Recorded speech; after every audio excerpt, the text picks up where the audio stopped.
अच्छा प्रिया सुनो, जी मेम साहब। बच्चों की ना गर्मी की छुट्टियां पड़ गई है और दोनों बच्चे ना कब से जिद कर रहे हैं नानी के जाने के लिए। तो मैं सोच रही हूँ कि 1 महीने के लिए मेरे घर जा आती हूँ। तो एक काम करो, तुम भी अपने गांव चली जाओ थोड़े दिन। लेकिन मालकिन मैं। तुम एक काम करो, ये कुछ पैसे रखो, तुम्हारे गाँव जाने में काम आएंगे। नहीं नहीं मेम साहब, मुझे ये पैसे नहीं चाहिए। अरे क्यों नहीं चाहिए पैसे? तुम ये पैसे अपने पास रखो, ये लो।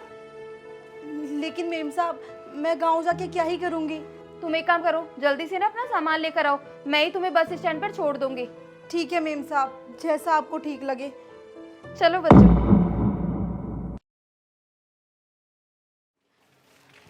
अब मैं मेम साहब को कैसे बताऊं कि गांव में तो मेरा कोई है ही नहीं। मम्मी पापा के जाने के बाद भैया भाभी ने मुझे घर से निकाल दिया। मैं उन पे बोझ बनी बैठी थी। अब मैं क्या करूंगी, कहाँ जाऊंगी। चलो बच्चों। ये रही चटाई, इस पे ही सो जाती हूँ।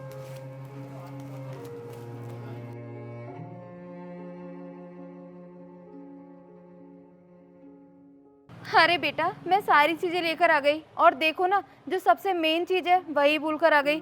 तुम दोनों के पानी की बोतल। तुम यहीं रुको, मैं अभी लेकर आती हूँ। ठीक है मम्मा। अरे मुझे गए हुए अभी 10 मिनट से ज्यादा नहीं हुए, यहाँ कौन सो गया?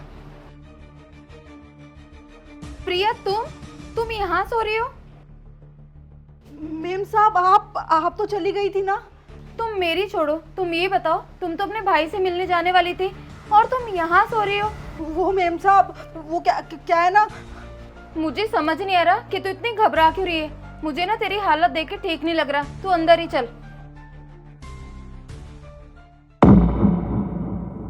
घबराऊं नहीं तो और क्या करूं मेम साहब। गांव में मेरा कुछ बचा ही नहीं है।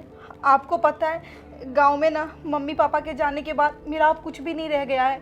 भैया भाभी ने ना मुझे घर से धक्के मार के निकाल दिया। उन्हें बिल्कुल पसंद नहीं था कि मैं उन पे बोझ बन के रहूं। कोई ऐसा नहीं है गांव में जिसके पास मैं जा सकूं, जिसके पास मैं रुक सकूं मेम साहब। बस इसीलिए मैं गाँव नहीं जाती। क्या प्रिया, तुम्हारे साथ इतना सब कुछ हो गया और तुमने मुझे कभी इस बारे में बताया भी नहीं? और आज जब मैं तुम्हारे साथ जिद कर रही थी गांव जाने के लिए, तब भी तुमने मुझे कुछ नहीं बताया कि तुम्हारे साथ क्या चल रहा है। लेकिन आप ही बताओ ना, मैं क्या करती गांव जाकर, जब मेरा कोई है ही नहीं इस दुनिया में।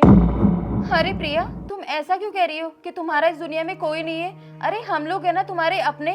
और हाँ, तुम ना मेरी बात कान खोलकर सुनो। अगर तुम्हें तुम्हारे गांव नहीं जाना है तो तुम मत जाओ। मैं जो आगे वाला रूम है ना, उसे खुलवा देती हूँ, तुम उसमें आराम से रह जाना। और आज से तुम ना मेरी छोटी बहन जैसी हो, तो तुम्हें इस घर से कहीं जाने की जरूरत नहीं है। तुम हमेशा मेरे साथ इसी घर में रहोगे, समझे तुम?